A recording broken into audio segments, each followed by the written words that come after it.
Hello students, तो आज हम लोग स्टार्ट करेंगे रिमेनिंग पार्ट ऑफ स्टोइचियोमेट्री, है ना। क्लास 11th के लिए जो पार्ट आप लोगों का छूट गया था आपका, है ना।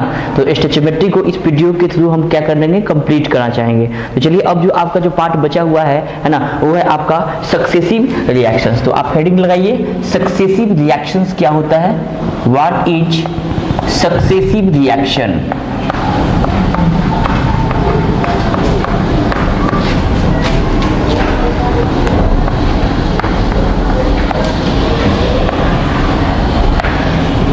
एक्चुअली ये जो सक्सेसिव रिएक्शंस है वो आपका है सीरीज ऑफ रिएक्शंस है ना।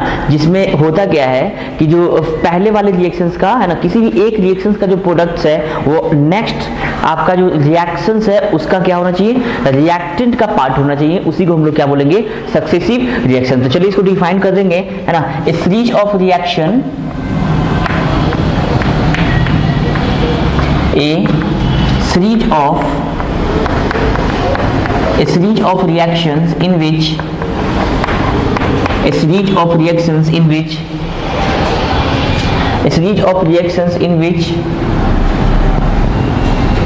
product of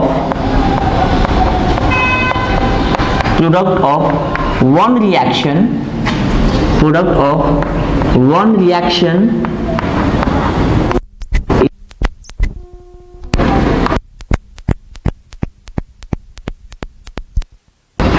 as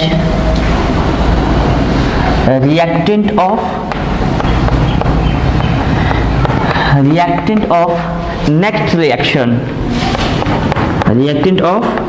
next reaction are known as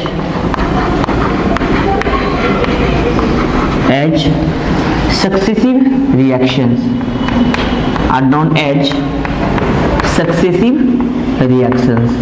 एक फिर से इसको समझने का कोशिश कीजिएगा, है ना। तो यह एक सीरीज है रिएक्शंस का, है ना, जिसमें आपका एक रिएक्शंस का प्रोडक्ट, है ना, नेक्स्ट अगले वाले रिएक्शंस का क्या होता है, रिएक्टेंट होता है ना, रिएक्टेंट होता है। उसी को हम लोग क्या बोलते हैं, सक्सेसिव रिएक्शंस। क्या बोलेंगे, सक्सेसिव रिएक्शन। तो चलिए इस पे बेस्ड हम लोग एक क्वेश्चंस करते हैं, है ना। इस पे बेस्ड हम एक क्वेश्चंस करते हैं, है ना, और उस क्वेश्चंस के थ्रू इस कॉन्सेप्ट को क्लियर करेंगे। चलिए सक्सेसिव रिएक्शन पे बेस्ड हम क्वेश्चंस कुछ करते हैं, है ना। यहाँ पे क्वेश्चंस में दिया हुआ है how many gram of ethylene, मतलब आपसे पूछ रहा है, इसी को हम लोग बोलते हैं इथाइलिन, है ना। तो इसका मास पूछ रहा है किसमें, ग्राम में, है ना। Burn completely by the oxygen gas to produce from complete combustion of 4 gram. आपको किसके बारे में दिया हुआ है, KClO3 के बारे में। अब देखिए पहले बात समझिए। अच्छा, आप कैसे समझे कि ये जो रिएक्शंस है वो आपका सक्सेसिव रिएक्शंस है। तो सक्सेसिव रिएक्शंस के लिए हम आपको आइडिया दिए थे कि पहले रिएक्शंस का जो प्रोडक्ट है वो अगला आने वाले जो रिएक्शंस का क्या होना चाहिए, रिएक्टेंट का पार्ट होना चाहिए। तब हम लोग समझेंगे कि ये कौन सा रिएक्शंस है, सक्सेसिव रिएक्शंस है। तो आप देखिएगा फर्स्ट रिएक्शंस में जो आपका प्रोडक्ट क्या जो है O2 है, वह सेकेंड रिएक्शंस में भी O2 किसका काम कर रहा है, रिएक्टेंट का काम कर रहा है। इसका मतलब ये कौन सा रिएक्शंस है, सक्सेसिव रिएक्शंस का है ना। क्या है, सक्सेसिव रिएक्शंस है। चलिए, तो अब इस तरह के क्वेश्चंस को कैसे सोल्व करेंगे, और इसमें सोल्व करने का तरीका है जो इंटरमीडिएट स्पीसीज होता है उसका अमाउंट पहले हम निकालने का कोशिश करेंगे। तो पहले समझिएगा, पहले बात हमको इसका मास निकालना है। तो पहले हम जुगाड़ करेंगे मोल का, और आपको सबसे पहले पता है कि जैसे मोल निकाल लेंगे, तो मोल निकालने के बाद आपके लिए मास निकालना काफी क्या है, आसान है। हम क्या करेंगे, मास मोल में मोलर मास से मल्टीप्लाई करने के बाद हम मास ग्राम में आसानी से हम फाइंड आउट कर सकते हैं। तो देखिए, लेकिन दिक्कत है कि भाई यहाँ पे तो KClO3 के बारे में दिया हुआ है और पूछ किसके बारे में रहा है, C2H4 के बारे में, C2H2 के बारे में। तो चलिए भाई, तो C2H2 के मोल को जुगाड़ लगाने के लिए हमको सबसे पहले O2 चाहिए। तो O2 तो जुगाड़ तो बैठ गया, कैसे कि O2 यहां भी है और O2 यहां भी है। तो इंटरमीडिएट स्पीसीज का अमाउंट कैलकुलेट कीजिए, वो भी क्या, मोल की जरूरत होगा।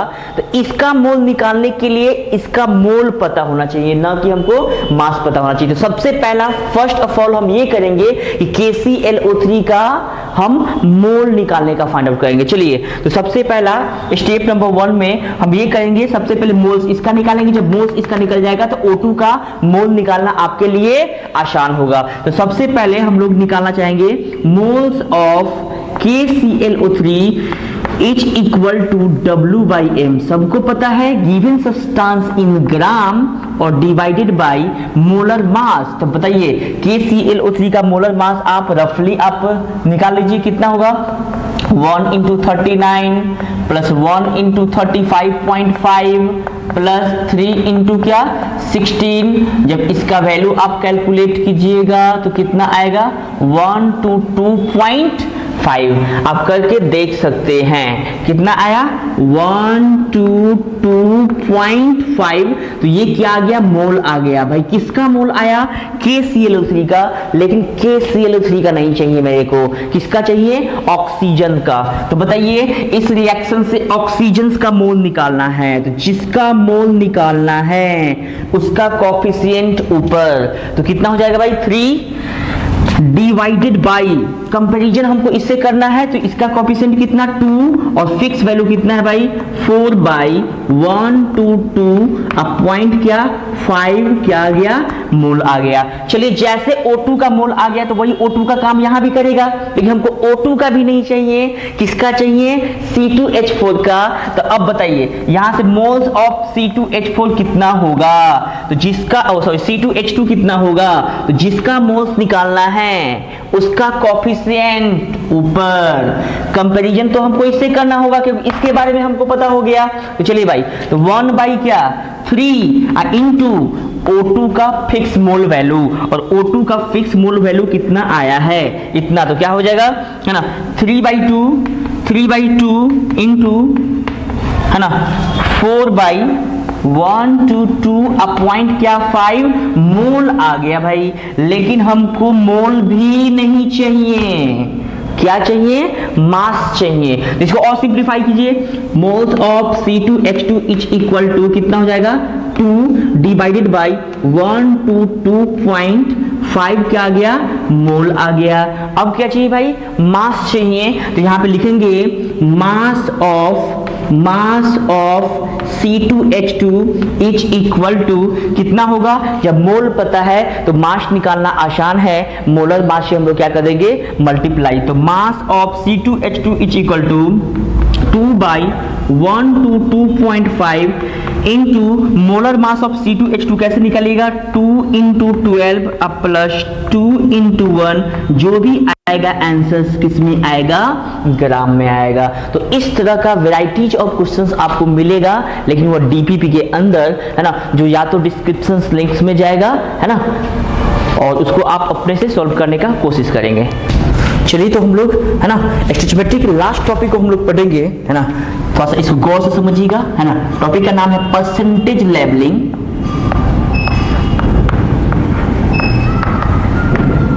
Percentage labelling of oleum, percentage labelling of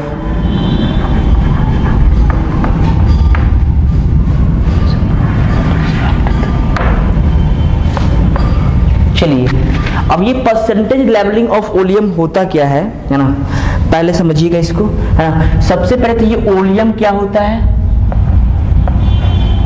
oleum का फॉर्मूला होता है आपका H2H2O7 जो किससे मिलकर के बना है आपका H2SO4 सल्फ्यूरिक एसिड्स आप प्लस क्या SO3 है ना, दोनों को आप ऐड कीजिए, फिर से आपका ओलियम का फॉर्मूला आपको मिल जाएगा।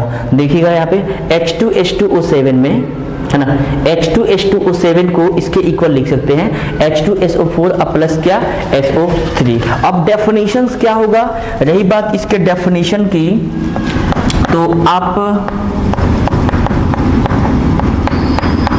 डेफिनेशन क्या होगा परसेंटेज ओलियम का, तो डेफिनेशन यही होगा कि ओलियम को डाइल्यूशन करने के बाद है ना, ओलियम को डाइल्यूशन करने के बाद कितना टोटल मास H2SO4 का प्रोड्यूस होता है ना, उसी को हम लोग क्या बोलेंगे परसेंटेज लेवलिंग ऑफ ओलियम। तो यहाँ पे लिख सकते हैं है ना, टोटल है ना, total mass of total mass of H2SO4 produced after dilution of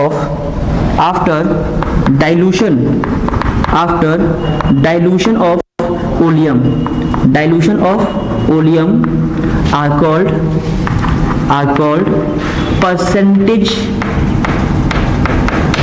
leveling of oleum, है ना। चलिए तो अब इसको हम डेराइव करेंगे कि इसके लिए क्या क्या आपको फॉर्मूला मिलेगा। तो चलो मान के चलते हैं, है ना, चलिए, है ना। तो इसका हम डेरिवेशन करते हैं कि इसका किस तरह से इस पे डेरिवेशन मतलब क्या होता है, किस तरह से क्वेश्चंस को हम इजीली वे में हम सॉल्व कर सकते हैं इस कॉन्सेप्ट का यूज करके। तो चलिए अब कैलकुलेट करते हैं, है ना। Let total mass of oleum, देखिए परसेंटेज की बात की जाए तो 100 ही लेंगे, है ना। तो mass of oleum is equal to क्या, 100 ग्राम। 100 ग्राम हम ओलियम का जो मास लिए वो कितना लिए, 100 ग्राम। और इससे जो आपका फ्री SO3 है, इसमें जो फ्री SO3 है वह अगर x ग्राम माने, तो हम तो अभी बताएं कि ओलियम में क्या है आपका H2SO4, है ना। ओलियम में अब एक बात बताइए, ओलियम दैट मींस H2H2O7, इसमें क्या क्या है आपका H2SO4 और फ्री SO3। अगर हम इसको, है ना, टोटल को माने 100 ग्राम और इसको माने हम क्या x ग्राम, तो निश्चित तौर पे जो आपका H2SO4 है वह क्या होगा बिफोर डाइल्यूशन, एक तो आफ्टर डाइल्यूशन, एक क्या होगा बिफोर डाइल्यूशन, है ना। तो यहां पे बिफोर डाइल्यूशन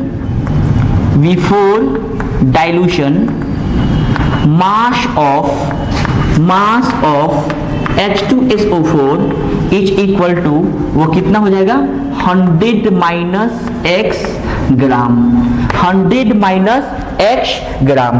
अब चलिए भाई आफ्टर डाइल्यूशन, है ना।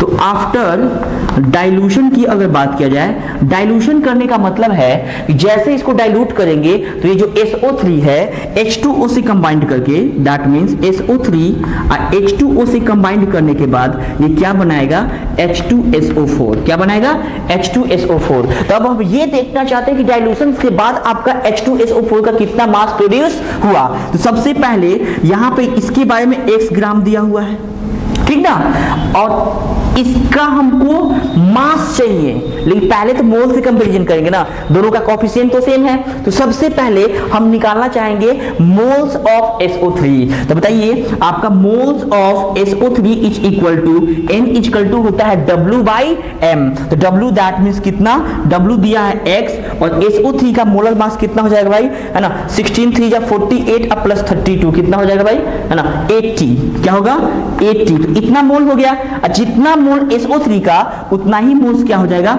H2SO4 का। दैट मींस H2SO4 का जो मोल्स होगा यह भी क्या होगा x/80, है ना, x/80 मोल। लेकिन हमको मोल नहीं चाहिए, क्या चाहिए, मास चाहिए। किसके बाद, आफ्टर डाइल्यूशन, है ना। तो इसको यहाँ पे तो जगह नहीं बच रहा है ना, तो ऊपर हम लिखेंगे mass of H2SO4।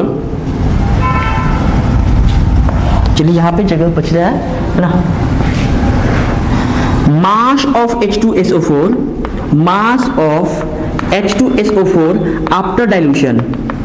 After dilution is equal to कितना होगा भाई x/80। तो मोल है लेकिन मोल नहीं चाहिए, मेरे को क्या चाहिए, है ना, मास चाहिए, है ना।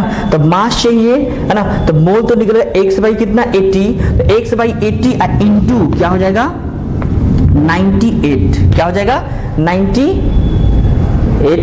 तो ये क्या आ गया आपका, है ना, मास, है ना, x/80।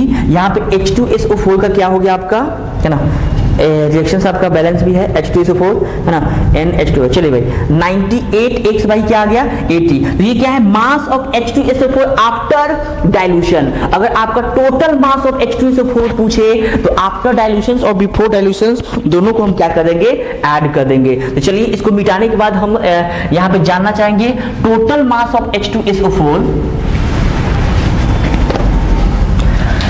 तो लिख सकते total mass of H2SO4 after dilution, after dilution is equal to, सबसे पहले स्टार्टिंग में कितना था भाई 100 माइनस एक्स ग्राम, अब प्लस आफ्टर कितना है भाई 98x डिवाइडेड बाई कितना 80 ग्राम।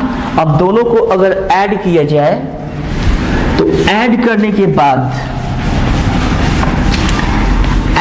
के बाद जब इसका वैल्यू आप कैलकुलेट कीजिएगा, है ना, तो ऐड करने के बाद जब कैलकुलेट तो 100 प्लस इसका जो वैल्यू आएगा 100 प्लस 18x, अब बाई क्या आ जाएगा 80, और ये किसके इक्वल हो जाएगा परसेंटेज लेवलिंग के, है ना, percentage labelling of oleum is equal to 100 plus 18/80x।